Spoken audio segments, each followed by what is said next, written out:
Hi everybody, my name is Cindy Krum and I'm the CEO of a company called MobileMoxie based in Denver, Colorado. We do mobile SEO and ASO consulting and have our own mobile tool set.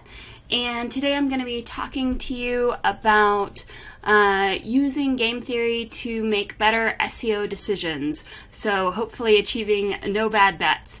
I'm finally recording this talk. It's something that I gave in September at the G50 Summit at SEO Oktoberfest. This is a little bit longer than the original, so settle in and get a snack if you need one.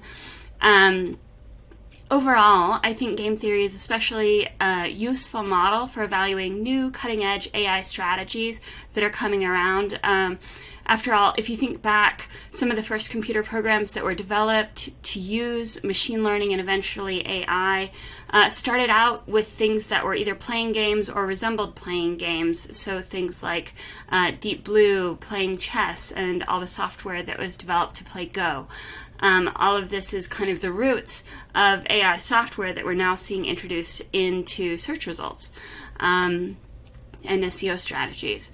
So some parts of this talk may sound like I'm a little anti-AI for SEO, but I'm not. I'm just pro-risk awareness, and I think that forcing yourself to think about your actions in a logical and disciplined way with intellectual honesty and rigor is really important, especially with the really smart, really experienced SEOs, because we know that high IQs are directly correlated to overconfidence and the ability to trick yourself and people around you into doing what you want to do, and that can be dangerous because sometimes in SEO things can't be undone. In general, though, I do have concerns that we're in for a bumpy road ahead with all the new applications of AI, and I think Google's going to be changing and responding a lot, and we're going to see a lot of changes coming out of 2024. Now, if you have to quit the talk early or tune out, I'll sum everything up for you here with the best advice my grandma ever gave me, because I think it applies. She said, be good, but if you can't be good, be careful. So before we get too far into game theory and stuff like that, I want to start with a story. And this is from the very early days of my SEO career, which has been somewhat long. I was working for one of the biggest online entertainment companies in the entire world. And even in those days of like 10 blue links, being a big brand had significant SEO benefits. And we were ranking #1 for one of the biggest generic keywords on the internet at the time. And that was in many, many countries. We were ranking for it and serving customers around the world. This term had super high search volume, and so for us, super high value for SEO. When that happened, the management team became really enthusiastic about SEO, and they also became a little bit nervous.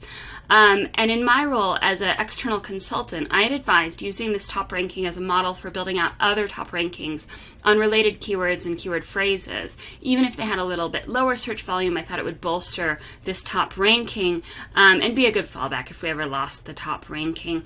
But the C-levels didn't want to do that. Instead, management and the in-house SEO team became obsessed with securing and bolstering top rankings on that one term to ensure that we maintained position 1 forever.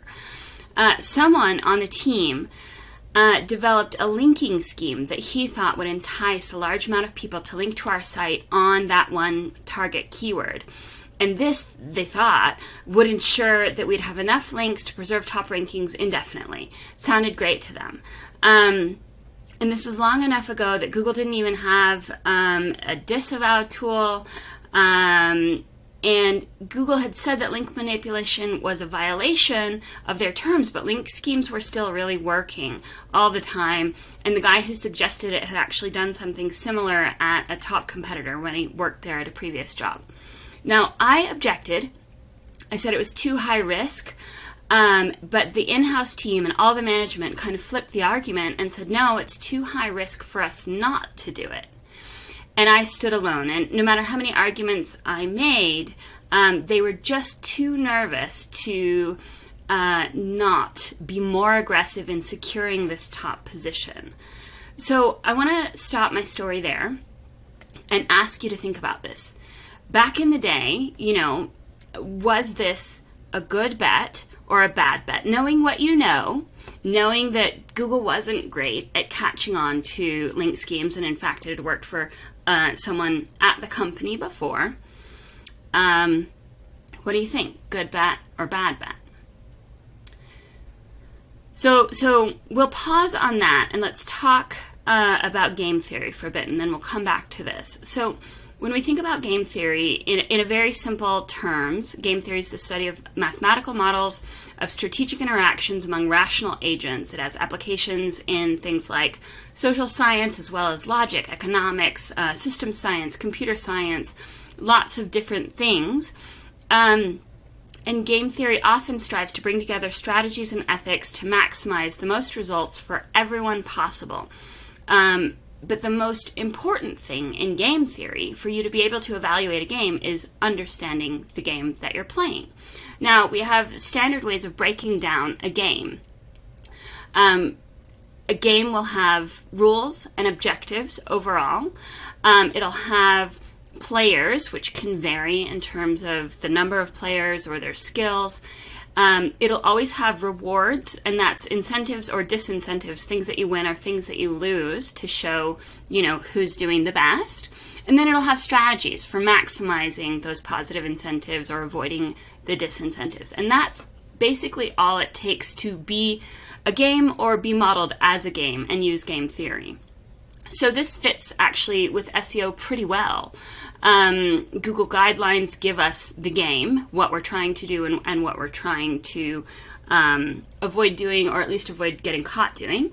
The players are ranking competitors for the most part. The rewards are the top rankings and the traffic. And then strategies are content and links, technical SEO, everything that we advise our clients to do over time. Now, in general, with game theory, the most reliable strategy is considered the min-max model or mini-max model. Mini-maxing, just to make sure it's clear, is when everyone in a game is minimizing their own potential maximum loss. So they're looking at what's the worst case scenario and trying to quash that as much as possible.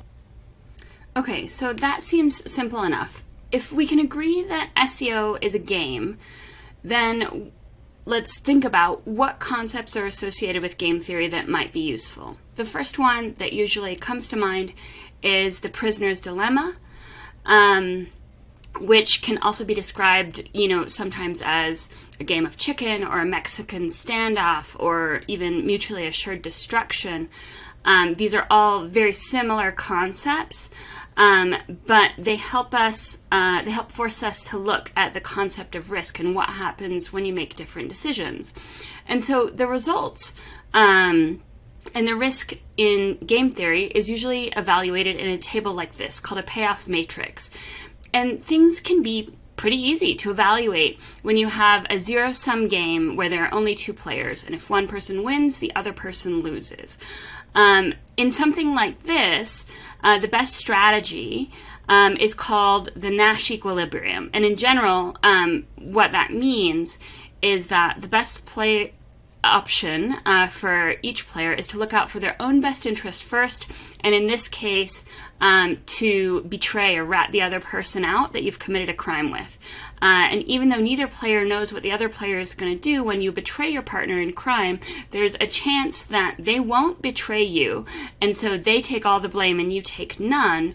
Or if they do betray you, then at least you're both equally sharing the blame. So that's the way to look out for your own best interest, and that ends up being the min-max model too, where everyone is minimizing the maximum loss risk.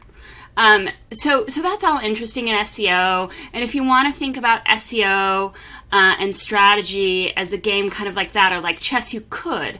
But it might not get you too far, because immediately when you start to contextualize it, chess is actually a really horrible analogy for SEO, because you get stuck at the very beginning wondering who you're competing against. Are you competing against direct competitors in the rankings? Are you competing against non-direct competitors that also show up in the rankings sometimes? Aggregators, affiliates in the rankings? Or are you competing against Google in the rankings? And maybe, you're just trying to generate demand for all your keywords, and then that's like a totally different game. And so I think when we think about game theory, it can be easy to say, Prisoner's Dilemma, I know that one, it's not really helpful. Of course it's not. It's not a good model. In SEO, we have many competitors with many keywords and many different games going on simultaneously. So I want to introduce you to a new concept called the infinite game. Finite games are limited and clear, more like chess. An infinite game has way more elements, and they have no real finite destination. The goal of a finite game is to walk away the winner, but the goal of an infinite game is to maximize rewards over time and simply stay in the game. And Simon Sinek talks about this in his book, The Infinite Game. If you've read a lot of business books or watched YouTube videos, you've probably come across this before. He's also the author of some other top-selling books like Start With Why and Leaders Eat Last. But this is the newest one, and he's just a super smart, inspirational guy. Now, it's important to know that he didn't invent the concept of the infinite game. It's been around since the beginning of game theory, but he wrote a book that contextualizes it for business and kind of argues that most business is an infinite game. Unfortunately, it's not an SEO book, but it makes lots of great points about how the best and most innovative and most durable businesses focus on long-term growth and sustainability without gambling too much or taking too many risks on at once and getting having the potential to be knocked out of a game. It's not about winning at all costs, it's about staying in the game. And so let's dig in and understand a bit more about these differences. In a finite game, you know the players. If it's chess, it's you and the person sitting opposite you. You know the rules, and the rules are fixed. Everyone starts the game with a clean slate, like you start every game fresh, and it's clear when the game is over. On the other hand, an infinite game can have known and unknown players. They don't have to all be declared. They don't have to all be permanent. There aren't even massively agreed upon rules. The rules are a bit more nebulous, and no clear endpoints either. You can win for a while, but it's not permanent. And since things are never done, things are never over, there's no starting over with a blank slate or erasing past losses. Gains and losses and legacies are permanent, and that sounds so much more like SEO and makes game theory much more applicable here. And obviously there are implications to knowing and preparing for what type of game you're in the same way that you'd be a disadvantage if you showed up for a football game prepared for chess. You wouldn't want to design an SEO strategy as if you were playing a finite game when it's actually an infinite game. Finite games focus on winning above all else, and I want to encourage you in this new kind of realm of AI SEO that it's not about winning above all else. And that we have to be flexible as the rules change. Infinite games aim at sustainability, long-term growth, and they can be resilient and embrace the change and the new opportunity rather than just like lashing out and saying, oh, well, I know content worked, so I'm going to AI a bunch of content and just throw that at the algorithm. We have to be a little bit more cautious because we know it's an infinite game and there could be long-term consequences. So the reason I started this talk out by telling you a story and asking you if it was a good bet or a bad bet is because I think most SEOs would benefit from thinking more strategically about their decisions, and something like an entertainment company is a great model for an infinite game. And it can be looked at like a game of chess, right? You're always thinking about the next couple of moves. And, we do that in chess. We think about the next couple of moves. But in chess, the better player wins because there are very few unknowns. Everything is on the table, and it's more about what strategies you know in your head and what someone else will fall for. And everyone can see everything. But that's not the case in something like poker. And so I think poker is really the theme here. because it's so much like SEO. In poker, we don't know what everyone's holding in their hand. We don't know what hold cards are. We don't know what cards will be added to the mix as the hand goes on. So that makes it much more like SEO. Now, John von Neumann, the person who first coined the term game theory, based it on a modified game of poker. And like poker, the game of SEO goes on with or without you. Poker has lots of hands, which are short term, but the larger game is more of a constant flow. Similar in SEO, when you execute on a strategy, you should be thinking like a poker player does and looking at all of the changing elements in the game, including the players, the rules, and other things that might impact the game. But you should also be evaluating your decisions, knowing that they can't be undone. So another book that I want to reference here is called Thinking in Bets. Poker is still quite dominated by men.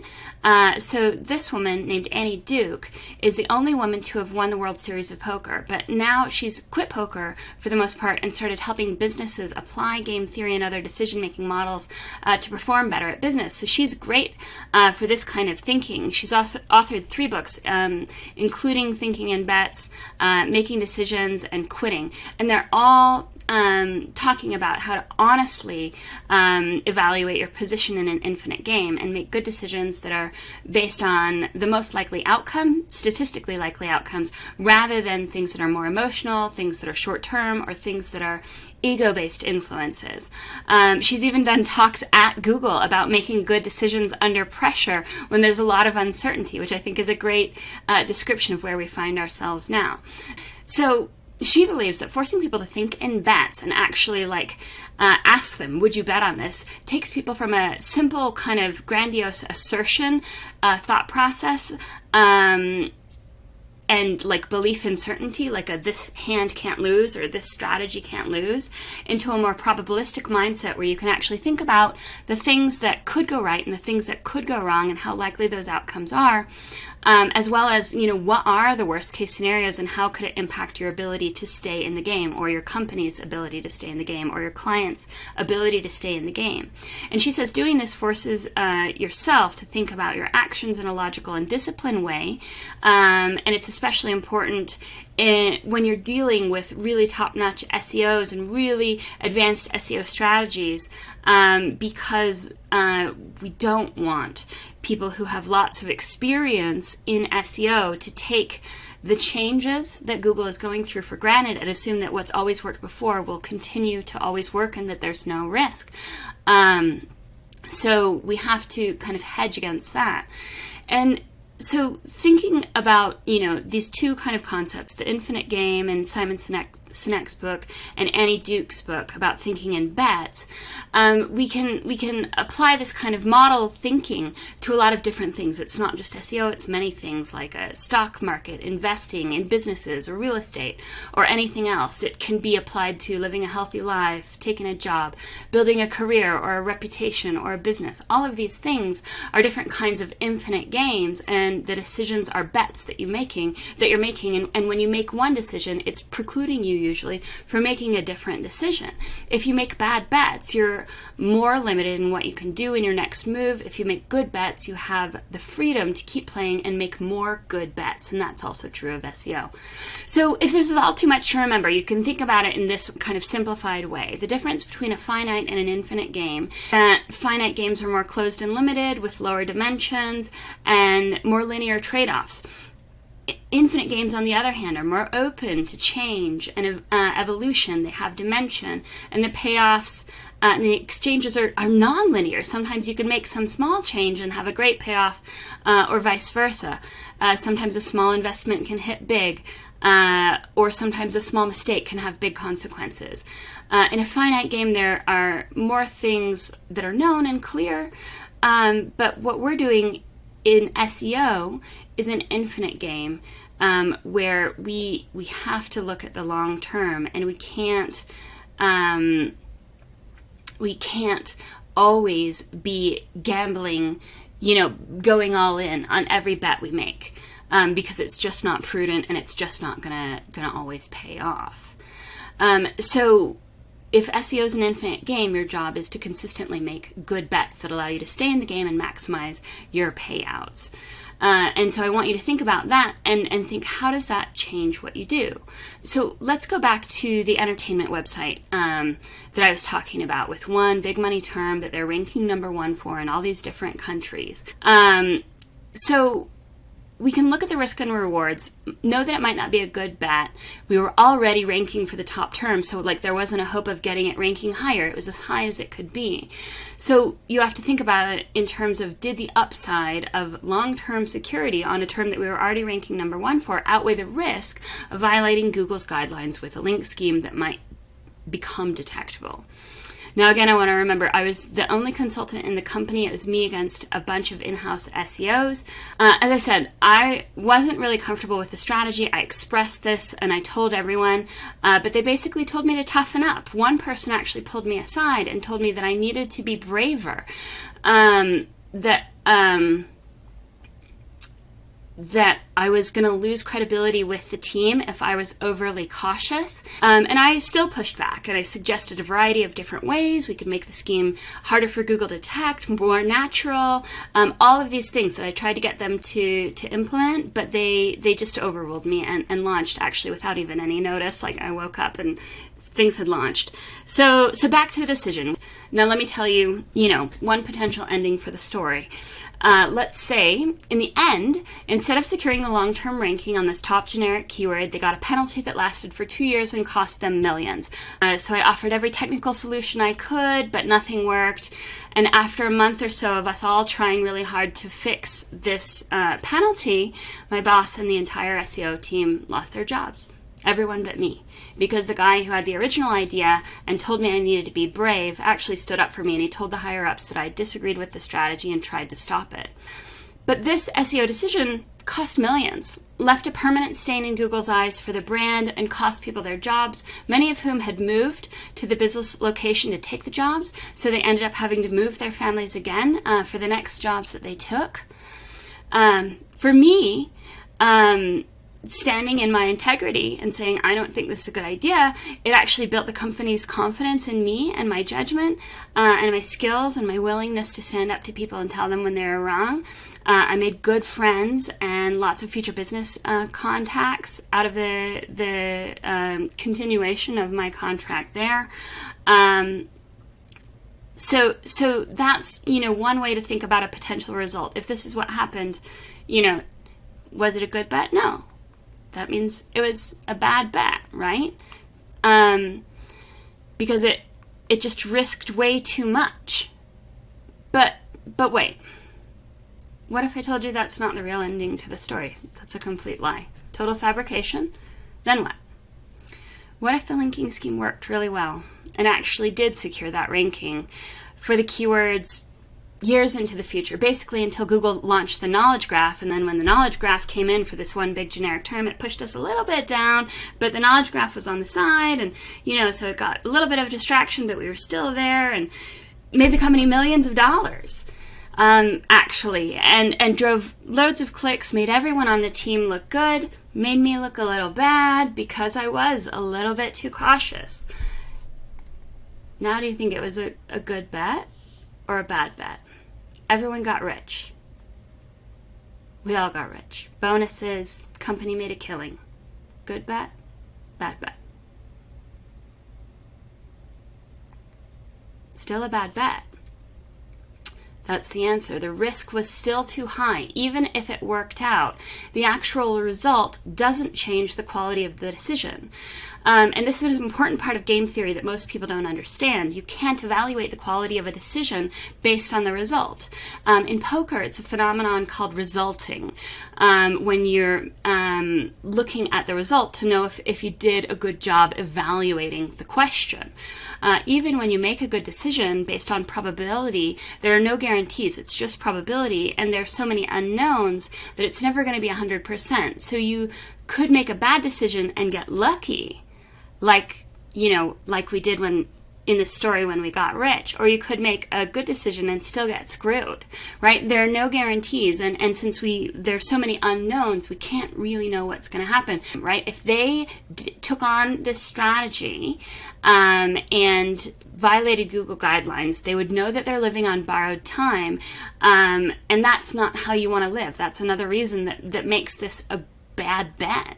In an infinite game, it's better to be cautious of risk, especially when it's big, and we really can't undo it. And remember, we need to minimize our maximum risk, and the maximum risk at this time in SEO was to get a penalty, especially on your biggest keyword. So the biggest difference in poker and SEO here is that it can be easier in poker to just get more money, get a loan from a friend, and get back in the game. But in SEO, we can't always fix problems that we create. Sometimes when you launch something and it goes wrong, you can't undo it, even if you have friends at Google, even if you do a mea culpa and you talk to the people and you rectify the situation, even if we had the link disavow tool, which didn't exist at the time, but even if it did, there's no guarantee that trying to undo what you've done will fix the problem. It's like a stain that you just can't get out. And so remember, when there's no starting over in an infinite game, the risk can be extra high. There's no undo button in SEO. So resulting, and this idea that resulting is a good strategy, isn't really great for SEO, because resulting can make you take bad bets, or saying, oh, I've done this before and I know it's going to work out this time because we've done it before. That can also make you make bad bets, because you're basing your current decision on a historical result and not necessarily taking into account the evolution of the game. So now I want to pause and tell you that when I originally gave this talk, the people in the room started shifting really uncomfortably in their seats, and I can tell that there was some disagreement. SEOs sometimes simply choose to believe that fate favors the bold and that risk-taking is always rewarded. And what I want to tell you is it's just not. This is kind of easier to see maybe if we take it out of the SEO context. So in the room, when I could tell people didn't like the conclusion I had come to, I posed this question. I said, okay, they said, no, you should be able to evaluate whether something was a good or a bad decision based on the results. So I said, okay, guys, if you decide to drink and drive and you get home without an accident and without hurting anyone, did you make a good decision? Probably not. If you smoke your whole life and justify continuing smoking because you haven't got cancer, are you making good decisions? In both cases, no, the risk is just too high to be justified. And the risk of being entirely out of the game is just not worth the comparatively small rewards. And so that's how I want you to think about these things. So my point is not about being entirely risk averse. That's not it. It's about only gambling what you're willing to lose. And it's about being honest about what's on the line. If we think about SEO and this infinite game, it's about having an accurate understanding of the risk and what could go wrong, and if nothing else, having a plan for how you'll fix things and explain it if things do go wrong. For people at larger companies with larger teams and more stakeholders, it's also about accurately communicating the risk internally as a CYA strategy to make sure that if things do go wrong, you aren't blamed, you don't lose your job. So my concern is that all of this evolution with AI and these, shiny new things from a search perspective and a content creation perspective may make some of the smartest SEOs in the industry begin to think too much in a finite mindset rather than an infinite mindset. They might just want to win and do something really cool, and they might put everything on the line, and that's my big concern here, because it kind of feels a bit like the good old days of SEO, the Wild West, when affiliates would make churn and burn websites and take huge risks, and then sometimes have huge windfalls, but then sometimes have to start all over with a brand new domain. Most of us have graduated past those days. We're working for bigger companies. There's more on the line. But the desire to win can be so strong, and the potential of glory for a win can be enticing. And I know that there are a lot of people who really want to believe in their heart that fate favors the bold. So let's recontextualize that idiom, right? Because I know this is a core belief for some of us. I think it's true that fate favors the bold, but in some cases, especially when there's nothing super material or critical on the line. Fate favors the bold in situations where you're contemplating starting a conversation with an attractive stranger, and the only thing on the line is like your ego. When the risk is ephemeral, right, and easily repaired. But if you need to live by an idiom, what I would say is replace fate favors the bold with don't gamble the nest egg, and you'll be in better shape. That's wisdom from my dad, not my grandma, but that's his idiom. Don't gamble the nest egg. Know that you've got your basics covered and know what you're willing to lose.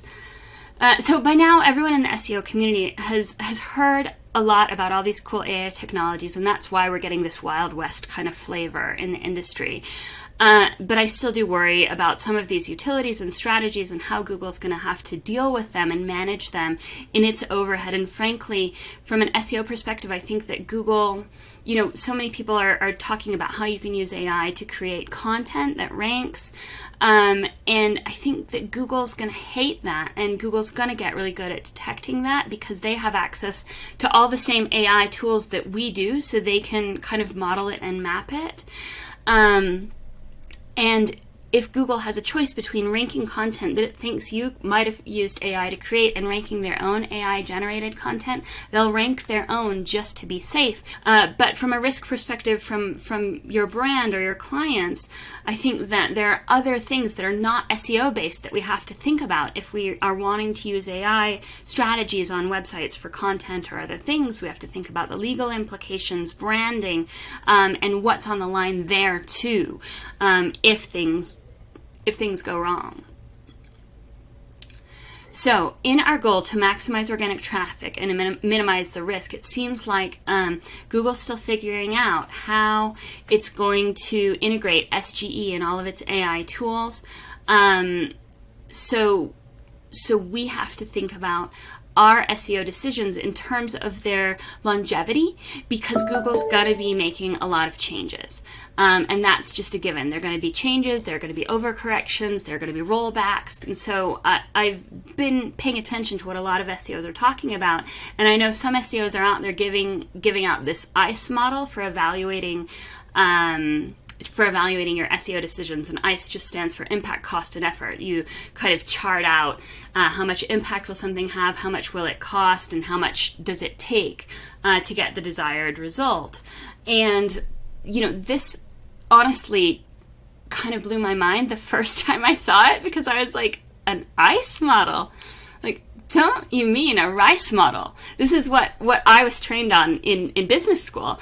And SEOs were just like consciously eliminating the risk part. So I want to bring back the risk and say, please look at things in a rice model instead, where you're evaluating the risk as well. So charting out and graphing what you think is the estimated risk for every decision in context with its impact, cost, and effort is probably going to be the best way for you to use game theory to make decisions about SEO. And so you can chart your possible tasks, then give everything a score. You can even graph it out like this with bubbles that change in terms of the amount of cost, and that change color in terms of the risk. And then you have the impact and effort. Everyone's seen an impact and effort grid. This takes it to the next level and really helps higher levels understand how things can all come together. And I think as SEOs, we need to kind of evolve to be this more practical and honest evaluator and describer of the strategies that we're proposing. Now, because smart people are good at convincing themselves that they're right and convincing people around them that they're right, it can be easy to just kind of be like, do that in your head and be like, no, I got it. I did the rice thing in my head and we're good. But that's not really what's going to help you long term. I think there's actually benefit to doing the exercise on paper or in documentation out loud with your team. even if you don't want to, the intellectual rigor required to do it and to put it on paper is important. And you would do this in the same discipline that you might take on a personal goal, like a diet or an exercise routine. And you can do the RICE model, or you can also do other things with your teams. There are other ways to evaluate risk that might be useful for you if you don't like the RICE model. There are red team, blue team kind of conversations where you can have split up your SEO team into people who are pro and people who are against an idea, have them argue, and then have them switch sides and vote who won the debate, not like vote who's right, but vote who won the debate.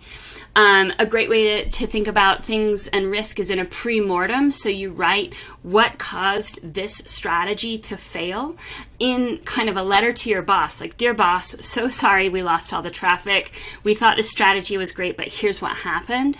And that can really force you to game out what might have gone wrong, and that way you can kind of plan for those eventualities and fight them off, or put in barricades to protect yourself from those risks. If you don't want to write a letter to your boss, maybe write like a press release making apologies or whatever, if you think that, you know, it would help force you to think through everything that might go wrong in a risky strategy, and how you would deal with it, how you would position it to your customers, to anyone who wanted to judge you harshly on how it went. And then document these things and save them, because if things do go wrong, you want to be able to prove that you thought about this, you thought it through, you gamed it out, and that you went in, you had expressed this internally and said, yeah, we knew we were taking a risk. Everyone signed off on this risk model. Everyone participated in this red team, blue team exercise. We knew there was risk.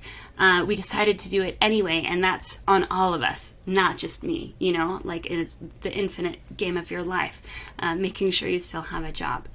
So I think we've talked about that to the nth degree, about how you can use basic infinite model game theory and risk evaluations and cost-benefit analysis as an SEO. So now let's flip the script, because Google cares about AI and all the changes that are happening, and you know what SEOs are doing too, but they are playing a very different game, and the game that they're playing impacts us as well. So it's still a similar game, because you know there are still rules and objectives and players and incentives and disincentives and strategies for maximizing, but those things are different for Google. The game is more about international laws and you know, staying within the goals that they have for their board members and investors, but also doing it within the guidelines of all the places where they operate. The players are other international corporations, competitors, and things that are happening on the internet that might threaten their market share. The rewards are market dominance, engagement, and of course, money. And the strategies are all of the things that Google is doing to bolster growth that are not just organic search related, but things that are disruptive and strategic in a larger way than just fine-tuning an algorithm. So this is the game that Google is playing. And they win by avoiding all of the kinds of bad press and risk that would come from launching something that's half-baked, that has really bad consequences for users, or that has legal consequences, or that jeopardizes the trust that Google has built with all of its users over time.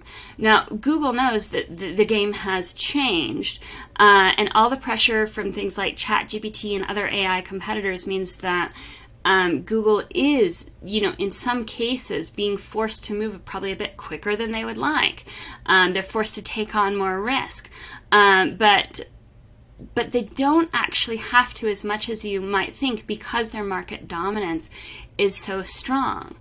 So the risk of a bad AI launch is so high, and the potential upside for Google is actually quite low for that gamble, because they're already the undisputed market dominator almost everywhere. Very similar to the entertainment company. They're ranking #1 everywhere. Where else are they going to go? Like, there's not a lot of win to get by taking a huge risk. So there's not a lot in it if they take a huge risk with a minimal upside, just because they want to bolster market share. So min-maxing search AI launches for them means moving slowly and deliberately. And I've talked a lot before about this S-curve of technology. And in this, it's kind of a model that we see a lot, where we have, in the beginning, we have early adopters and things are slow and growth is slow, and then things pick up a little bit. We have the early majority, then the late majority. And then at the end, things flatten out again, because everyone has adopted the technology that's going to adopt it. So we have just a few laggards at the end adopting the technology. And this is a model that plays itself out over and over again throughout time. And I think that, Google knows this model, and we can look at this and guess where traditional search is in the cycle, right? We're towards the top. Like, the people who are searching are already searching. We've gone through the rapid adoption phase. So let's assume that Google knows this, right? And we can also know that, Google's been working on AI and language understanding for a long time. So those might be on a different spot on this model, right? They might be in early adopters, transitioning maybe into early majority. And so Google has more incentive to take some risks, but not gamble what they're already the top at, right? Remember also that these S-curves can happen simultaneously, and this is just an example so you can kind of see these S-curves playing out over time. These S-curves repeat themselves over and over, but can overlap a little bit. So yes, Google has done a great job with search, but AI and language understanding is at a different place, right? There are multiple S's going on at the same time. So if Google looks at this, I think what they'll know is they need to disrupt themselves in some ways in the AI and the language understanding stuff to keep growing, right? Because they flattened out on just regular search. So they need to take more risks in the newer technologies, but not huge risks, small, cautious risks. To have maximum growth over time without risking too much. And we can see this playing out in the search results, where Google is doing things that allow them to model and grow and learn in ways that are small steps that don't disrupt users, don't risk trust or anything like that. And entity understanding is one of the best examples of this. Now, you guys all know that I believe that mobile first indexing was actually entity first indexing, that when we switched to the mobile first indexing world, that was Google trying to understand the relationships of one entity to another.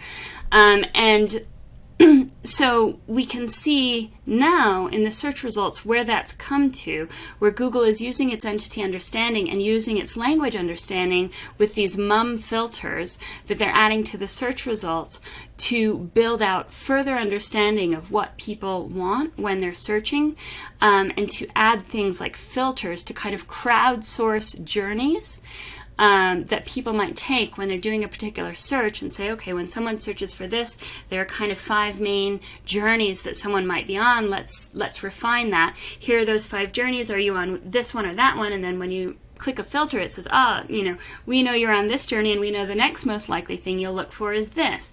And so it informs their long-term understanding and deeper understanding of the entities, using AI to classify these journeys, but not risking too much. And these filters are now getting added everywhere, right? And they may go away. It may just be that Google is using these filters in a temporary way to model the journeys, and then it might not need them, and things will get shaken up again. But you can see, that Google's doing things that it didn't used to do, like changing the top nav based on your query, adding a lot of sub nav, adding pictures that are also just kind of a fake navigation, and also kind of suggesting the next query, and every time you do a filter, it actually runs another query. And so you can kind of mine in to the entity understanding that Google has built and kind of map out what Google thinks it understands about an entity. And this is really Google building out its understanding of journeys and what people want out of a search result in a much deeper way, so that they can anticipate it and make the search experience better. And if you don't know, I've given other talks about Google, Mom, and journeys, but you can look in your search history tab and see your own journeys where Google's clustering things that it searches and behaviors that it thinks are related. And they used to just do that, but now they're actually adding in the next most likely search in your journey in that tab too. So that's a great way to just get some static mining of like, okay, here are 5 topics. I've done some searches for those. I can now go in my journeys tab and see what does Google think are the most likely next steps, and then we can build content to anticipate what Google's AI understands as part of this entity journey. And so these are the journeys that I've been talking about in a lot of my presentations before. They're training the AI with basically multiple choice questions and then follow-up prompts that get Google to kind of give you another multiple choice question. And I think these are going to be fed in the long term to Google Assistants, because Google needs these kinds of things to do voice-based interaction in what they think is their disruptive future, which is IoT, Internet of Things devices and assistants and stuff like that. That's where Google has the opportunity to disrupt themselves, and where there's kind of a green field or blue ocean, if you will, of opportunity, because language learning and modeling is so hard. And I think they're doing it because they're preparing not just for journeys, but for conversations, for things that will be read out loud, things that would be like, we've answered this question, now would you like to know more about this or that? Or, people also ask this question. That is all a model for what Google sees as the next thing, and it's going to be voice interactions. So think about different technologies as overlapping S-curves and understand where the risk lies.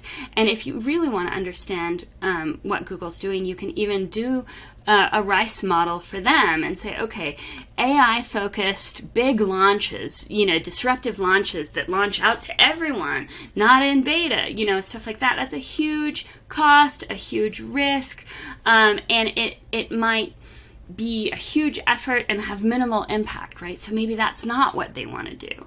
Maybe if they do things like they're doing now, like pivots in Google Shopping that have been huge, pivots in YouTube, pivots in how people can interact with their voice assistants. These are smaller changes that take less of an effort, less of an investment, but have a long-term positive impact over time with less risk. And that's what's Google's probably going to do, and where they're going to focus their money and their innovation to stay in the game without risking everything, and without putting too much on the line, because they are already winning. They don't have to do that. They don't have to take that risk. And so I've talked about this in some other talks too, but I want to remind you that I think a lot of these things come together in a narrative. A lot of the announcements like EEAT and the evolution of Google's LLMs and what's happening in the SGE results, these come together in a story that show that Google is trying to use things like EEAT to limit what gets added into their LLMs. And that is to limit what gets into their AI modeling, because remember, once you add something to an AI model, it's hard to get it out. Adjusting AI is so hard. And Google can rarely actually do it seamlessly. We think about Google as these great technologists and think, oh, well, if something bad gets into the AI, they'll just fix it. But they actually can't change AI that seamlessly. They might be able to introduce new language models, new training models, but even thinking about AI in terms of algorithm updates or core updates, Google has, now announces them and has to kind of roll them out over time, and then they have to sometimes roll them back. That's not seamless and kind of invisible to everyone. That's a big deal. It's a big update. And so it's not as easy as you might think to change the algorithm AI models, or the AI models that are running the algorithm. And so it wouldn't be that seamless to change or remove bad information from a language model or a learning model that Google uses in things like SGE or BARD. So that's something to think about in terms of like, how is Google trying to limit their risk? And we can see it play out over time. Now, if you don't believe me, if you don't think that language and AI are related, I think that it's misguided to think that. When you go to your Google search settings, the first thing they ask you is language and region, and then if you go to search settings in the new SGE utility, they even ask you, do you want to have spoken answers? So I think Google will leverage AI and IRL conversations as much as they can to kind of self-disrupt wherever they can in the future with all of the AI and language modeling that they've been doing. If you think about how-to, FAQ, Q&A schema, that was a big deal in SEO for a long time, but lots of SEOs forget that was called speakable schema. Like, there are all of these signs in everyday SEO that tell us that Google cares about conversations and the spoken word.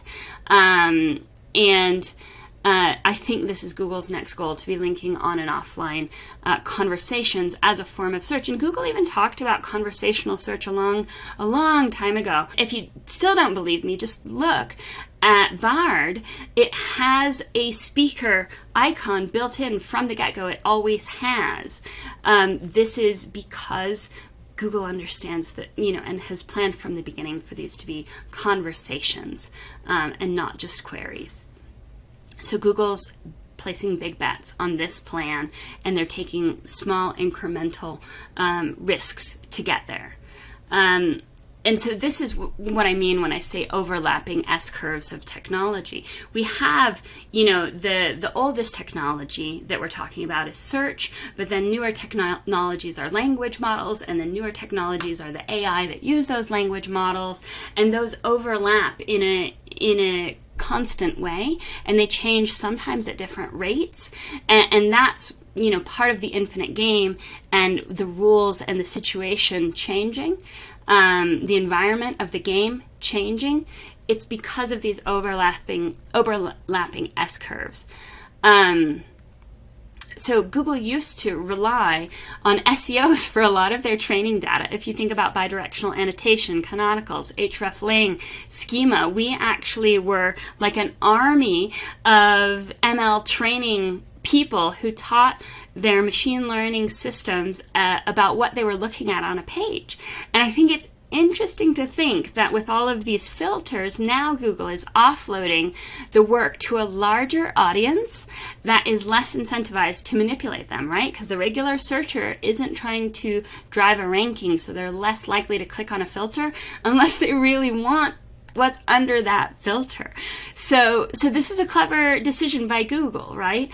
Users are helping them train their own conversational AI, and journeys right now on searches on their phones and desktop, but I think that training data will be used in conversational search. And you can just see how this plays out in things like the Google Home Hub. So like one of the biggest announcements that came out of Google I/O that got almost no attention at all was this new Google Pixel tablet that Google announced, that is a tablet, comes with a keyboard if you want it, or you can get a keyboard, but then it also comes with a charging hub, and whenever you set it down to charge on the hub and dock it, it becomes a Google Assistant, right? And so they're trying to train people into thinking that a tablet is the same as a digital assistant,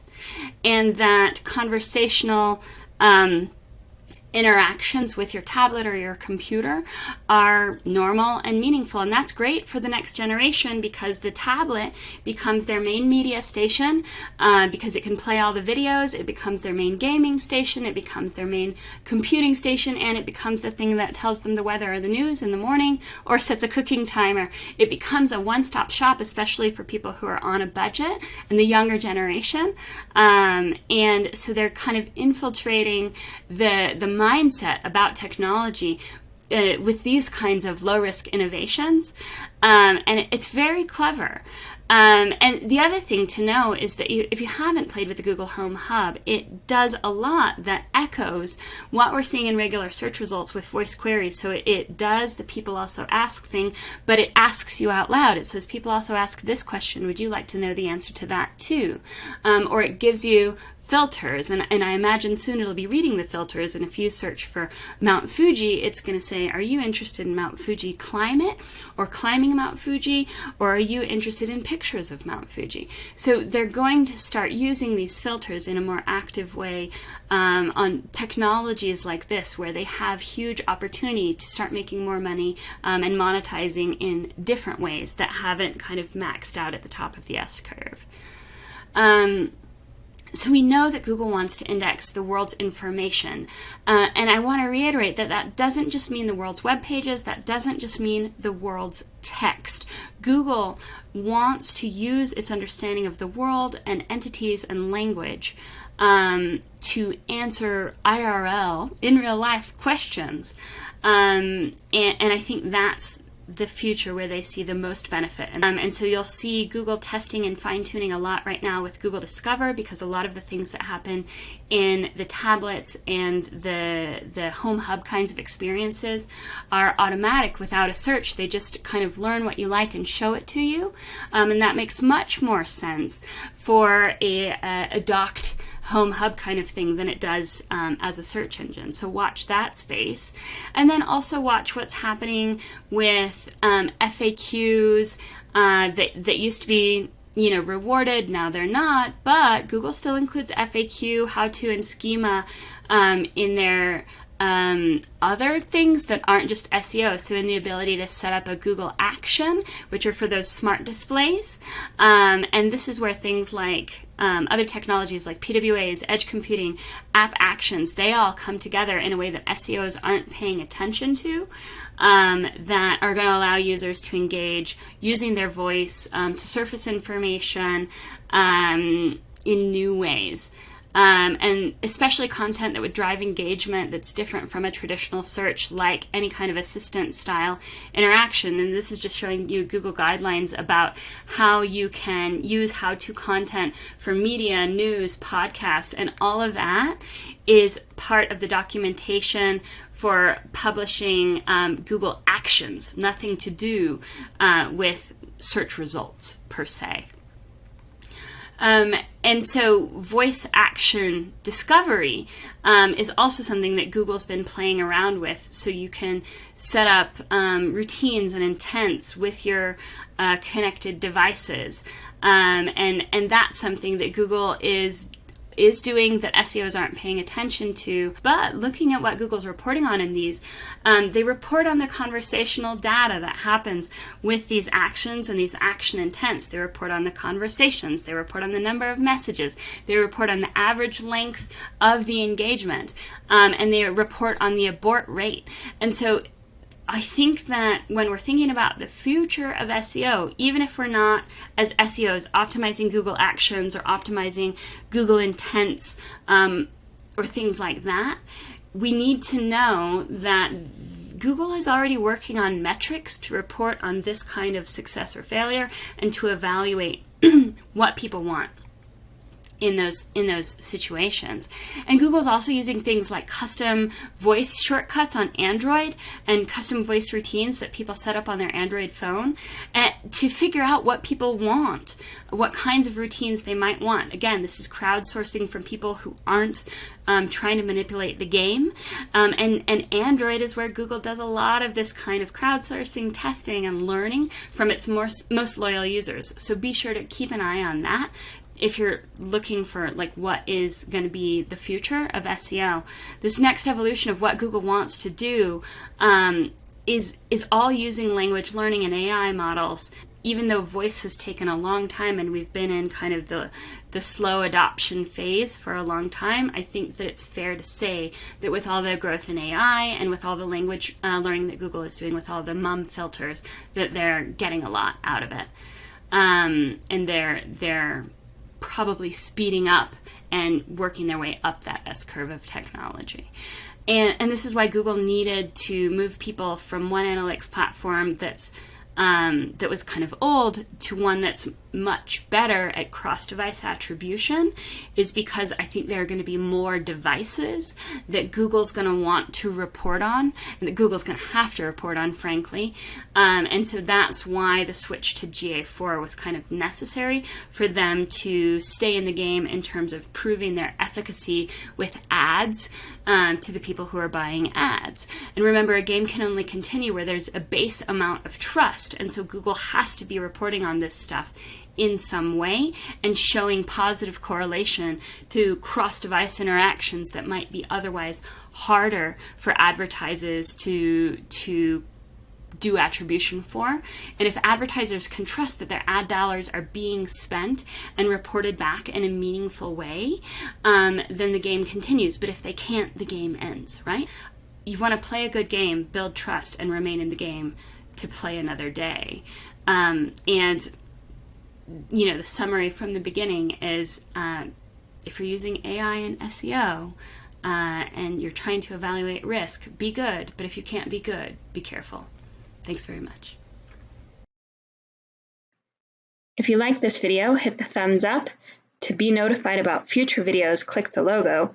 And to try the MobileMoxie mobile SEO toolset, use the promo code YouTube to get 30 days free.